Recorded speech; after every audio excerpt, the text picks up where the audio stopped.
Hi, everybody, and welcome to another edition of the SoCal Prep Report. Richard Stray along with Bob Gibson. Happy you joined us.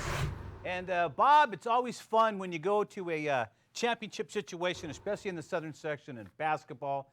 CIF finals were this past weekend, and there were some really good games, Bob. Can you believe it? Modern day? No, I don't believe that. I don't believe it at all. The Open Division Championship. Excuse me. Unreal. Because I went on this very show and I said, modern day, very little chance I thought to beat Sierra Canyon. Sierra Canyon was my favorite throughout the entire tournament to take this thing home. But modern day wins their 23rd CIF title under Gary McKnight. Can you believe that number? 55-53, 2-point win over Sierra Canyon. I'll tell you what, Sierra Canyon really, they lost the game. You can't hit free throws down the stretch. They had 4 free throws with the last 23 seconds of the game. They only hit 1 of 3. If they would have hit them all, they would win the game. All you have to do is hit 2 to go into overtime. But how can you not hit your free throws in the CIF finals, Bob? Look, I just saw no chance. I thought they would just feed Cassius Stanley inside and Kenyon Martin Jr. inside, and I thought that's where Sierra Canyon would make their living. In the paint, Modern Day really had no chance, I think, down low. They had no answers for Sierra Canyon, but in this one, they did. They came out, they played great defense, held Sierra Canyon down to just 53 points, and Modern Day hit every big shot down the stretch, as you're seeing right here, and that's really the difference. You're right, Sierra Canyon hamstrung themselves at the free throw line. Modern Day hit their shots, unlike Sierra Canyon, and that is just the difference when you get down to it. It's not always the best team that wins, it's the best team at that moment that ends up winning. Modern Day certainly was a team on the rise at the end of this season. They definitely gelled at the right time. They did. No question about it. So did Sierra Canyon, though. And they've got a lot of offensive rebounds, which is really strange against a team as lengthy as Sierra Canyon. You know, you don't expect them to get any offensive rebounds, Bob. This is an odd Modern Day team because I really could never put my finger on what is Modern Day really great at. What is this Modern Day team? What do they do really well? Maybe that's the whole point. They don't. They're just pretty good at a lot of different things. And it's a team that just, as you mentioned, gelled at the right time. And they didn't beat themselves. And I think that's a big part of what happens in a big tournament like this. They did everything to not beat themselves. And sometimes that's enough. Absolutely. Now they'll head to state. Oh. And in state, good possibility you're going to have Sierra Canyon in state in the open division. You're going to have Bishop Montgomery at state in the open division. You're going to have Modern Day up there in the open division. So this isn't over yet by any stretch of the imagination. Sierra Canyon and Bishop Montgomery are tied. They're 1-1 on the season. They both beat each other by 3 points. Modern Day, of course, has the edge by beating Sierra Canyon in the CF finals, as we just seen. So it'll be interesting to see what happens, Bob.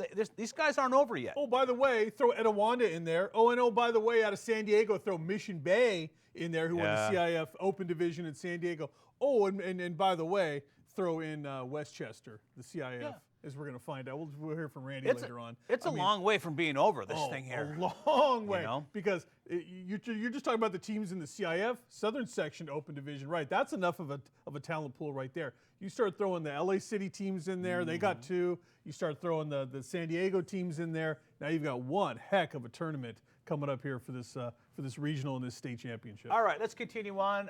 Bob, we talked about the Division I final. It goes to show that it doesn't matter if the balls are there or not for Chino Hills. They tear it up. They beat Pasadena in the finals. They win the Division I Southern Section Championship crown. And now they'll head to state. And wouldn't it be poetic justice, Bob, if Chino Hills won state this year? Yes, it definitely would. This Chino Hills team, there's plenty of talent there. We know that. You're right, Bud. LeVar Ball pulled his kid out.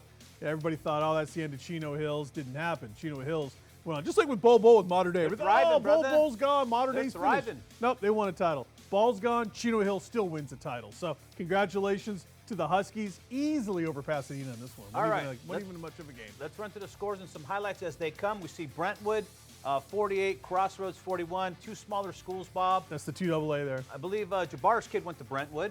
And again, good ball game. Brentwood, CIF champion, Division 2A. Continuing on, looking at the scoreboard. And we see in the 3A championship, it was Notre Dame, Riverside, over Bishop Amat, 51-46. Let's keep moving. Got a lot to get to tonight. Continuing to the next graphic. Going to see if it's going to be the 3AA, or we're going to go, yes, it is, 3AA.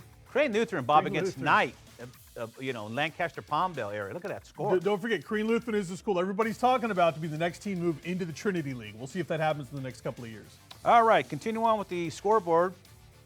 Rolling Hills Prep will see defeated Carnegie, Bob, and Rolling Hills Prep making their second successive trip to the finals, Well, to the state. No problem here, right? Harvey Catani, of course, won all those titles at Fairfax back in the LA City section. 30 years over at Fairfax, and he's got this program There he is. rolling. I mean, Yeah. you talk about an easy pun. He's got this team rolling big time right there. It's a very small school, but plenty of talent.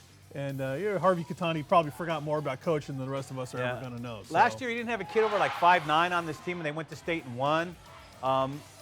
They play as a team. They play like a glove. You could see these other teams are outsizing them, everything else, but they seem to come away and do well in basketball. And now we're going to see the girls as well. The girls are going to state for the second year in a row. The boys won state last year. The girls did not win, but it doesn't matter. They all went together, had a good time, and it's great to see Rolling Hills Prep. Here's the girls, 76-61 over Cathedral City. Looks like they can put up some points, Bob. Yeah, I was going to say, anytime you see a girls score get up into the 70s like that, that's a good basketball team. Girls scores rarely get into the 70s.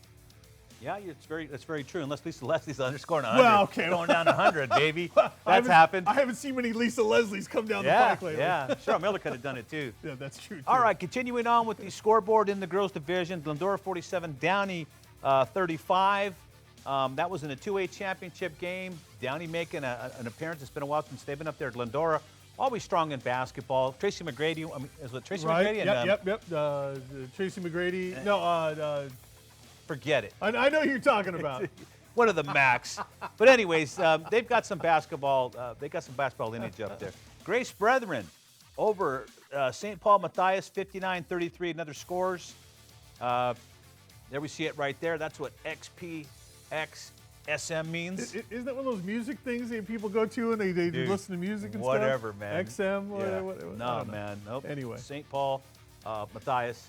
And again, here's some highlights from that ball game. Again, a lot of these games are all over the place. Some were at Laverne, some are at Long Beach State. They were just all over the place this week, Bob. No, it was great. I know over at Gardenia's, Larry was over there shooting those highlights right there. And you're right, it was all over Southern California this weekend. If you didn't get out there, that's your loss because you missed out on some really good basketball. All right, let's continue on. The scoreboard. We're going to go to Mo right quick at the Modern Day game. Mo was out doing some interviews, causing trouble as usual. Of course he was. He caught up with a champion. Anyways, all right, let's go to Mo now. Let's do it. SoCal Prep Report, I'm here with Spencer Freeman, CIF Open Division champion. How does that sound? It doesn't even sound real yet, but it's amazing. I mean, just to come out and play such incredible competition every night and to prevail is something special. And it's incredible to do it with this group of guys. I'm so proud of everybody on this team, and we've been through so much this year that this is a culmination of our season, and of course we have a state tournament coming up, but right now this is so special, and my heart goes out to everybody on our team who gave it their all tonight, and this has been a total team effort all season, so it's just, the feeling's amazing. It sounds incredible. Oh, you'll shoot it. That's it. It sounds incredible, and it's just great. These are the best guys I can ask for, and so much fun to do it with them. Well, listen, man, you guys deserve it. A lot of people doubted you guys this season, didn't think you would be here, but right now we're standing here. We interviewed before the game, and you said we're going to bring it home. Yes. Way to do it for Orange County. I bet everybody's proud of you, man. Go enjoy it with your team. Good luck in the state tournament. Thank you very much. Gotta love Mo, Bob. Just gotta love him, man. Out there all mellow. He laid it out there, Mo's right in the middle of it. He was there with Kenyon Martin last week, all 6'30" of Martin. He's like an 8-year-old, just hanging out. But good job, Mo. He knows we love him, right? Anyways, take a look at some more girls basketball. Windward was out this weekend, and Windward, of course, the class last year of the CIF Center section of girls, and nothing changed this year either. I believe they won again. As we take a look at some of the highlights, of Windward defeated Harvard Westlake 53-45, probably one of the closer games for Windward all season long. And look at them go at it, man. Gotta love it, Bob. They just get the ball in quick. It's just running up and down, man. They're so talented, but I tell you, they do all the little things, Windward. It's another team. They never beat themselves.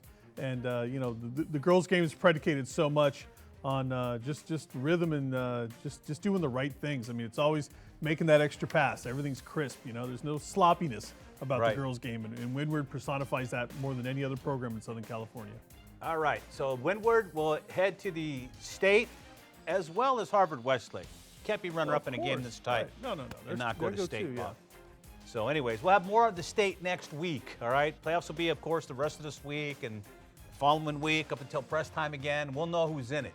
But right now, it seems like we're sending a lot of people, and Right. you know what I mean, Bob. It's going to be a really, really good tournament. Well, and don't forget the northern section of the state's got to figure out their end of it too. But I pity them because I think it's going to be a southern domination. I again this pity year. the fool, right? All right. Let's go to Randy Rosenbloom now and check out the city section. He's got some entrants from the city section to talk about. Let's go to Randy. The Comets.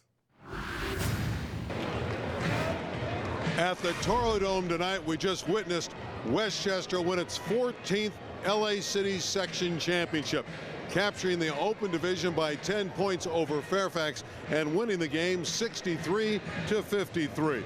Kalen Allen and Maurice Tutt were great inside for this team from Westchester, Edizam's squad. But they also had some great outside play from Jeremiah Turley, who was knocking down 3 balls left and right all over the court. So Westchester is your open division city champion. And again, for Edizam, 14 titles going back to 1991. In the Division I final, Washington had never won a city title, and they knocked off University in a truly entertaining game, 60-58. Hanson Clark was the story there. He had 6 threes and 20 points. Noel Scott added 18. And after the game, we had an opportunity to catch up with the head coach of the team from Washington, Javante King, and he was very pleased about the school's first ever city championship.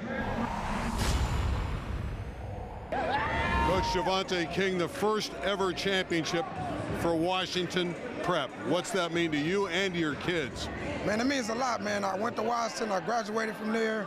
I know what it's like, and I know what it meant to the school. And this basketball history is strong, so it means a lot. It means a lot. You have a young basketball team, but your players really held their composure down the stretch. Yeah, all year long, we've been going through it. You know, we done lost some close games, and they finally, at the end, start pulling together. How surprised are you that now you're the reigning champion of Division I? It's a good feeling, man. It's a good feeling. In Division II, it was a fabulous finish, and King Drew knocked off Van Nuys 62-60. Ethelbert Adam had a putback shot that won the basketball game. He finished with 17 points and 10 rebounds. Billy Clark was terrific as well for King Drew. He finished with 20 points and 12 rebounds. He was outstanding, a 6'5" junior. King Drew wins it 62-60.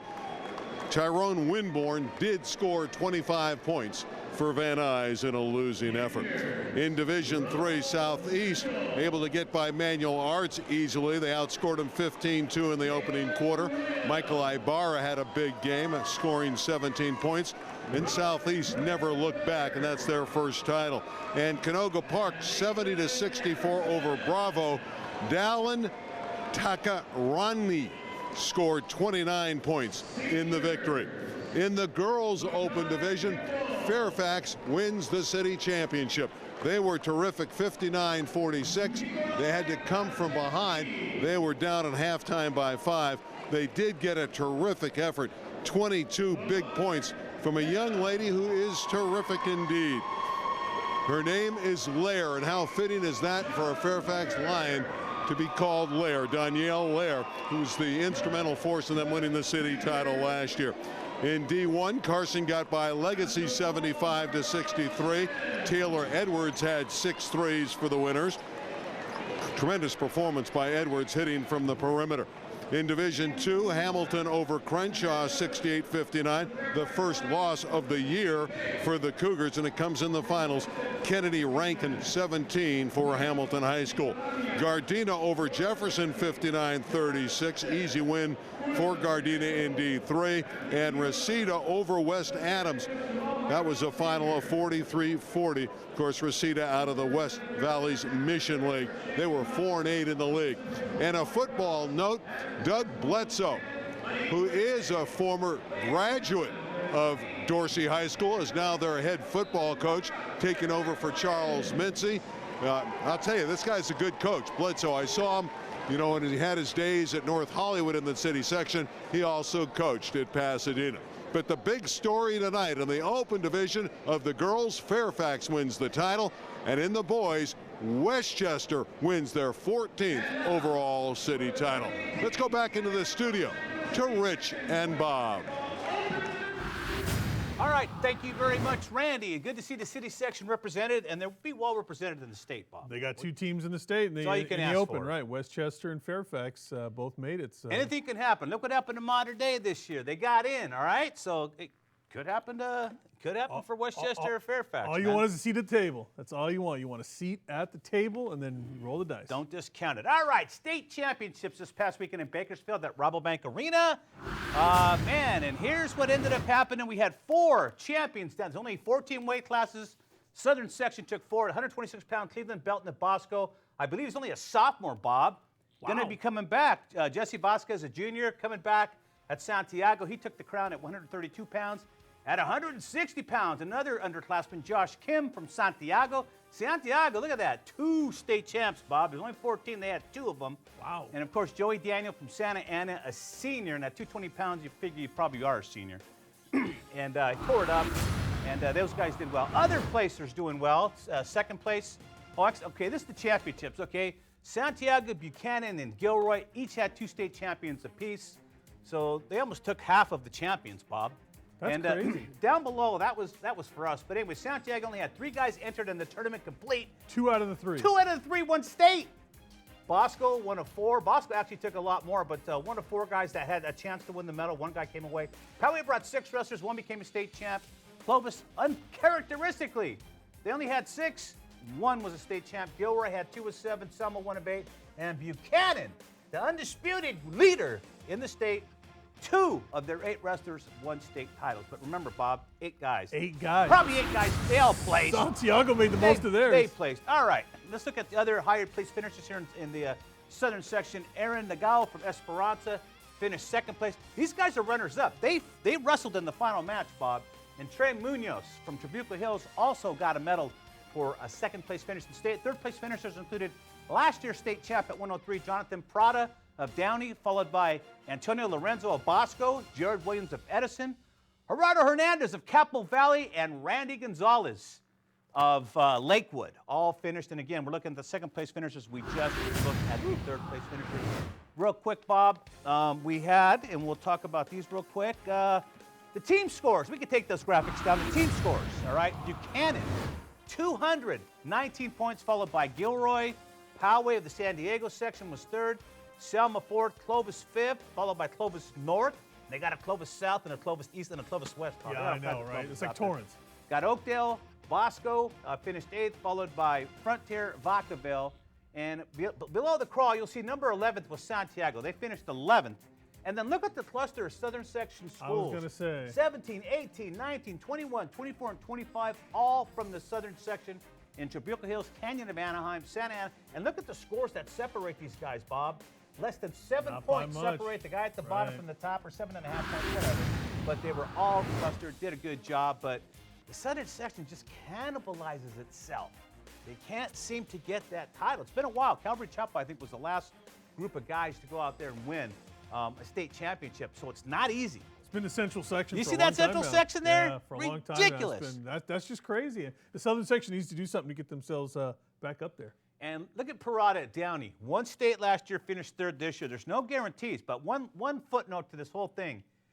Neville's, all right, of the Neville brothers. Neville brothers, Aaron Neville, all these guys are legendary. He's the 3rd 4-time state champion. I remember me and Tommy Thompson called the state championships a few years back when Neville's was a freshman. He wrestled out of his class just because it would have been good for his team. So he went up and still won state. He ends up winning 4 state titles. Neville's have a deep foothold and roots in wrestling in Central California. So in Clovis, so it's no surprise that this guy wins 4. They probably got 20 state championships in the house of like 5 brothers. It's like the family business. Yeah, they've been at it for 30 years. They're spreading the kids out, but they did a good job. All right, now it's time for soccer, man. We need to go to our boy out in the high desert, Carlos Peña.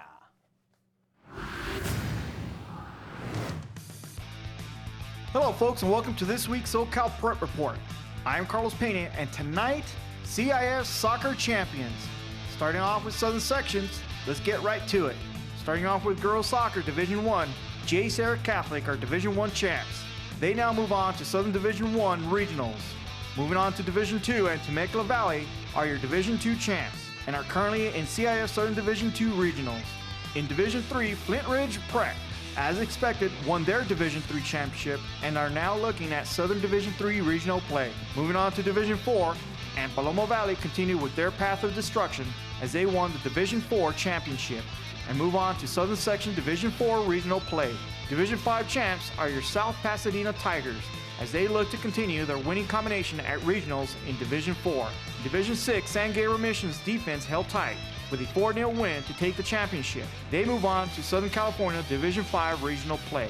And finally, Division VII, as Fillmore made quick work of everyone they faced to win their division. Now they move on to Southern Cal Division V regionals. Moving on to Boys Division, Division I, Santa Barbara simply terrorized their league and division, capturing their championship along the way. They move on to Division I regional play. In Division II, the Wolverines win as expected and take home the Division II trophy. They move forward into Southern regional play in Division II. Moving on to Division III, the heavily favored University came through with a win and a championship. They continue to Division III Southern regionals. Looking at Division IV, the Rams of Desert Mirage win their division and are now champs. They move on to Division IV regional play. In Division V, El Segundo wins big, brawling Division V.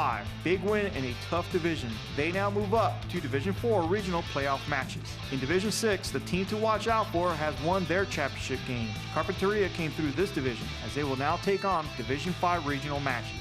Finally, Division VII, as the Keenas continue to move quietly through this championship, finished with a big win. They also will now step up to Division V regional matches. Now let's move on to LA City Section and their champions. First off, Girls Division I, LA Section. El Camino Real, the Conquistadors, win Division I in LA. They now must step up play in Division I regional play. Division II, now we left this one alone last week, but now Division II champs, Narbonne, get a chance to prove themselves in Division III regional play. Division III, Marquez. They held steady throughout and are now Division III champs. They move on to Division IV regional play. In Division IV, West Adams are your Division IV champs and move on to Division IV Southern regional play. Great job, Panthers. And finally, Division V girls soccer. Class was in session as Wilson came out with a big win and a championship. They must now move on to Division V regional play. Moving on to boys LA section and Division I. Now, Rich, Bob, I don't know the last time any school won 2 championships in one season, but El Camino has a pair of championships to celebrate with. Amazing as both boys and girls won their division and move on to regionals. Moving on to Division II, and the Saints from Locke take home a championship. They now must move to Southern Division III regional play. Pushing along to Division III, the Bobcats of Robert F. Kennedy are now Division III champs. They also step up to Southern Division IV match play. Division IV number 1 San Pedro proved why they're number 1 with a Division IV championship. They will slide across to Division IV regional play. In Division V, the Toros took the bull by the horns and executed to win the championship. They also will now slide across to Division V regional. Rich, Bob, that concludes this week's look at Southern California soccer, and we are now into regional play in Southern Section. Let's see what happens from here on out. Congratulations to all the schools with their division championships and good luck in regional play. Rich, Bob, that concludes this week's SoCal Prep Soccer Report. Back to you in the studio. Thank you, Carlos. Appreciate it. Updating us with the soccer. Now let's take a look at the national top 10, all right? Some schools are still playing, some aren't. I want to know what happened to Memphis East, Bob, because they haven't played a game in like a month and a half. I was going to say, it's been 2 months since they played. They tore everybody up, and then they just disappeared, man. Something happened to Penny Hardaway's team out there, man, because Penny's coaching that team. Make no mistake. But anyways. Oh, you heard the rumor. Penny's about to get that Orlando Magic I understand job. Oh, I'm that. sorry, University of Memphis. I Yeah. think, right? Or, well, I don't he's know, already whatever. coaching at the University of Memphis, man. Are you Orlando, kidding me? whatever. Based on that team he's got, are you Penny kidding Hardaway's me? the college coach du jour right now. Top 10, Montverde Academy, of course, in Florida. They're going to be the national champs this year, regardless of what happens, because their season is done. They were like 34-0. They did a good job. They played a lot of teams that were worthy in that top 10. So they are going to be the national champs because nothing can unseat them now. Then you're going to go with Bishop Montgomery. They only lost 1 game all year, and everybody else in the top 10 pretty much has a loss with the exception of Mount Verdi. and Shadow Mountain, Bob. But Shadow Mountain didn't play anybody out of the state. I'm talked about suspect that. of any Yeah, team we talked about in a that. national ranking that has not played a national type schedule. If you're only playing in your state, it's kind of tough to give you a good thing. Talk to Allison about that top 10. you And know. yeah, unless you're playing in New York City or you're playing in Los Angeles, because there's such a concentration, a big concentration of schools and population centers. So interesting stuff. Going down, Bob, what do we have? We had St. Paul University, Shadow Mountain, San Simeon. Probably played the best overall schedule of anybody. Then we have Warren Central. in Indiana, yep. right. Garfield, Washington. Finley Prep. Yeah, Finley Mobile Prep now. School. Finley Prep has played a lot of top teams, but they also lost to a lot of top they teams. did. But the fact that they played and played them tough is the fact why they are still in there. And then Memphis East has to drop because there's a lot of shenanigans going over there right now. Possibly, we don't know. Allegedly. Why do you stop after playing 21 games? The state champ's got 34, and you're not it. So something happened, but can't deny they played a good schedule this year, and this thing ain't over. This thing's still going to change a little bit, but don't look for the #1 team to be unseated anytime soon. All right, Bob, talking about basketball, this thing with the NCAA, the agents, and the high school basketball players, the money the college basketball players are getting. This thing has really caused a firestorm in the NCAA with the people that got money allegedly and didn't pay their taxes on it because it was under the table. 100 grand? I mean, 100 grand real dollars? I have to give Uncle Sam 32,000 of it? I mean, really? So there's a lot of people running scared right now. Yes, indeed, they're running scared. But one of the things that's going to come out of it is the sham that the NCAA has been perpetrating on the high school kids and us, that it's a non-professional league. Everybody's getting paid. Let the athletes get paid across the board. Men, women, I don't care. These athletes should be paid, Bob. The school is asking for all their free time, and they're not allowed to have a job. They're not allowed to go anywhere. They can't have any extra money. Are you kidding me? Football in Alabama just alone generated like $35, $40 million, and you can't give each football player $500 a month so they can go out and have a dinner, take their girl out or whatever? Are you kidding me? It's all going to change, Bob. It's changed. It's already changed. The NBA already said no more one and dones. They're going to start taking high school kids again into the league. And if they're not ready for the league, then they're going to go into the G League. Well, right? it's bad for the league.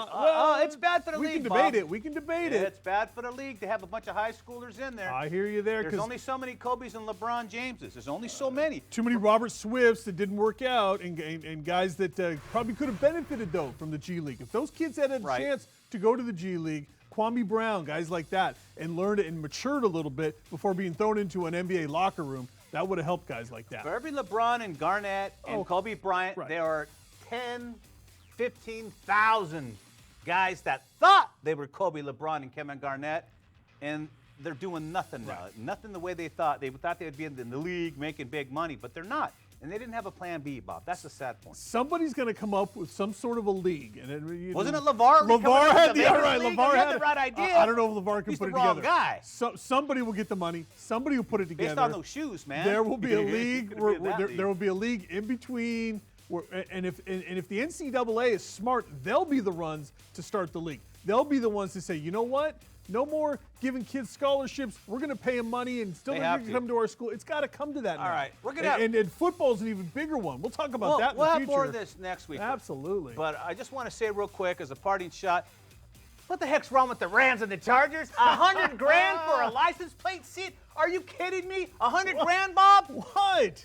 100 grand just to have a right to buy a seat? Is that all it is? 100 grand? Here. Get out of here. I got it. And what's even more pathetic is the Chargers think they're going to get 75 grand per seat. You can't even sell out your stadium. How are you going to sell? You got 28,000 seats, and you're going to charge 75 grand Chargers can't just get for the 2 right to cents. buy a season ticket? Are you out of your mind? The Rams are Super Bowl contenders. They will get the money. The Chargers take a hike back to San Diego. Anyways, that's it. I'm done. I'm enough of all this stuff, Bob. It's all nonsense to me right now.